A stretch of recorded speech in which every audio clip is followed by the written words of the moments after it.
back to Nebraska Shoot-Around and a Bellinghausen and Drake Keeler, here to talk some Husker women's hoops. But first, let's talk about the Omaha Supernova. So they're in town tonight, Wednesday, February 7th at 7 p.m. CHI Health Center. But if you can't make it to that match, you can catch them again when they're back in town Sunday, February 18th. That's against Orlando, 5 p.m. at the CHI Health Center. Really awesome volleyball to go check out. The best volleyball you'll see in the entire nation. I mean, it's incredible talent. But let's talk some Nebraska women's hoops. Lost to Rutgers, unfortunately. The one thing on this resume that will maybe haunt them down the road, but still followed up with a good win against Michigan. Drake, let's start, though, with the 71-70 loss against Rutgers. Yeah, that was a rough one. No sugarcoating that one for sure. Rutgers came in winless in Big Ten play, 0-10. I had said, I was kind of surprised that they hadn't won one. I felt like they were going to get someone at one point, but you don't want it to be you. Mm-hmm. And it was Nebraska on this night. They're without their leading scorers, still have been for the past month. Rutgers was, but they still won. Shot 60%, almost 60% from the field. It was not a great game defensively from Nebraska, even though they forced a bunch of turnovers. Missed a bunch of easy layups, more than you'd usually see. And, of course, they had a number of good looks down the stretch. Jazz Shelley gets a wide-open three, misses it, throws a perfect lob to Markowski, who it wasn't an easy finish necessarily, but, couldn't get to go, and that was just representative of the struggles they had. So, yeah, it was the first bad loss of the season for this team. It was really tough to watch. Mm-hmm. And defensively, too, a little bit odd. You mentioned the turnovers and everything, but Nebraska still really couldn't find a way to answer. Yeah. I think, Rutgers shot really well, and part of that's going to happen, when you are having less shots because you're turning it over so often. Right. But it felt like, it didn't feel like Rutgers was just like putting everything up and making it. It felt like they were getting really good looks. Nebraska went to his zone. Rutgers did really well against that. They were getting the rim. They were getting open jumpers. And, Nebraska's had a solid defense kind of by the metrics this year, but they've been pretty vulnerable. They don't, they're not going to scare a team, right? So it was a tough game on that end. And the offense, obviously, Amy Williams kind of talked about, like, the struggles they had on the offense end, the open shots they missed, kind of led to a lack of effort on the other end. Just deflating. So it was just bad all around in that department for sure. Yeah, what was the sentiment post game in that press conference? Yeah, I mean, you could tell they were frustrated. Obviously we got to speak to a few players. Jessica Petrie, the freshman, was kind of exuded some confidence for sure, talking about how this team wanted to bounce back. They didn't want to feel the feeling they felt again after this one. And, of course, they did that with bouncing back, going on the road and beating Michigan.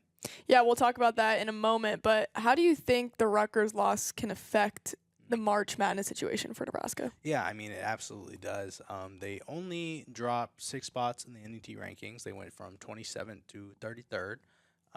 And that's a notable drop. I think people thought that, and kind of myself felt like it would drop them a little more than kind of ESPN had it. Mm-hmm. Charlie Cream over there had them as a 10 seed, pretty much like right outside of the on the bubble section he has.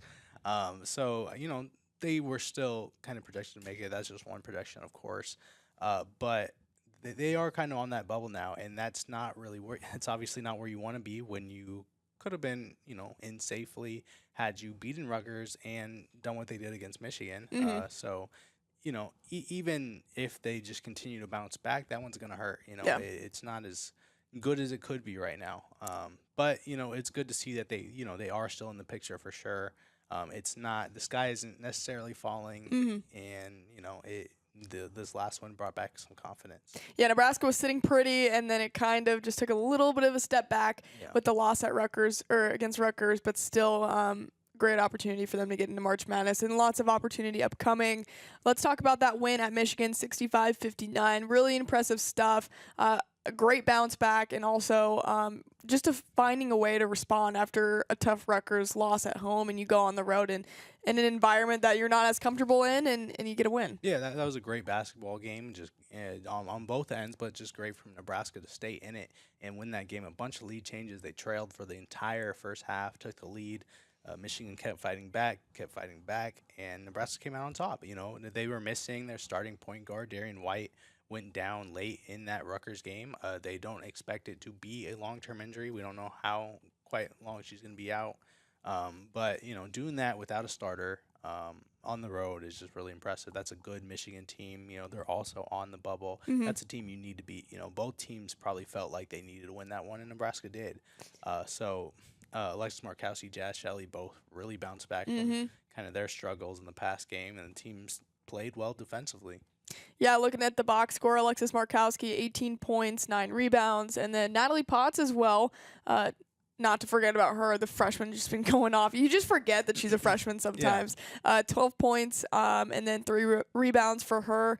And then Jazz Shelley, like you mentioned, 10 points for her, 6 rebounds and 4 assists. So a great night offensively from the Huskers to find a way to bounce back. And then how does that help them, though, with the tournament status? Yeah, absolutely. Definitely pushes you back in a little bit. And I'll talk about Alexis some more. She, in that Rutgers game, I believe I tweeted out post-game, she shot, I think, 4 for 14. That was her worst shooting percentage of the year. This game, 8 for 11. That's her best of the year. So quite literally just about the Flip the switch. strongest bounce back you can have. Jazz was really good. The freshmen, like you said, Natalie Potts was really good, but Jessica Petrie, Logan Nisley, they both provided a big spark off the bench. It's been really impressive just what they bring to this team, that they can just absolutely spark this offense at any time. And, they don't win this game. They don't win a lot of the big games they've won without those 3 players. But, yeah, going back to the tournament stuff, obviously you still want to finish strong. You've got 2 really tough games coming up. We'll talk about those. And then you've got down the stretch, obviously you got to take care of business against some of the bad teams on the schedule. But you also get Minnesota at home. That's a team you lost to. You want to get that one back. You go on the road to Illinois. They're not quite as bad as their record indicates. But, there's some tough games that they're going to have to win to keep this going. Speaking of big games, they play Sunday at home against Iowa.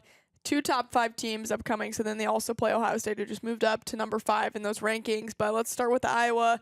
Of course, we all know Caitlin Clark could break the NCAA scoring record in Lincoln. We'll see how many points she drops tomorrow and then how many she has left. So it'll be interesting if some history happens in Lincoln. But just thoughts on that game and how Nebraska can carry over what went well from the Iowa-Nebraska matchup to this one at home. Yeah, absolutely. I think you're going to need to have a solid defensive game. You're not going to totally shut down Iowa. They're just too good offensively. Caitlin Clark is, at this point, just too good to stop completely. But you can slow them down a little bit. And they're going to need to do that because they're not the offense that's probably going to be putting up 100 points in this game.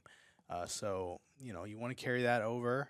You want to see Alexis Markowski, Jazz Shelley come out like they did, have the games that they did. And, they just need to be clicking on all cylinders. That's what it takes to beat a top 2 team in the country, for sure. And that's going to be a fantastic environment, sold out. Iowa and Caitlin Clark, they've been selling out every road arena they've been to. So really excited for that one. It's going to be fantastic.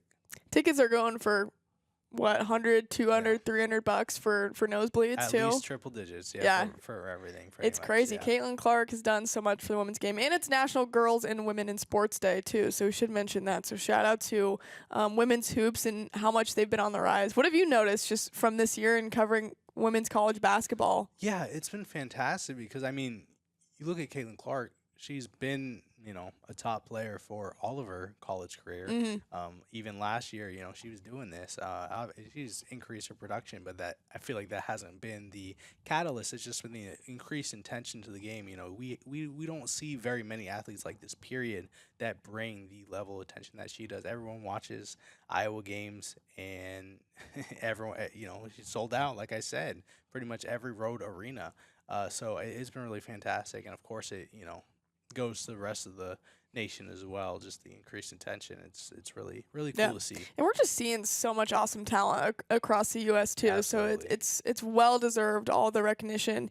Give them all the flowers because they deserve it. But once again, 2 top 5 teams coming up. You can follow Drake Keeler for all the updates on that. He'll have all the stories pregame, postgame. So definitely take a look at hailvarsity.com. This has been the Nebraska Shoot Around with Anna Bellinghausen and Drake Keeler. We'll talk to you next time.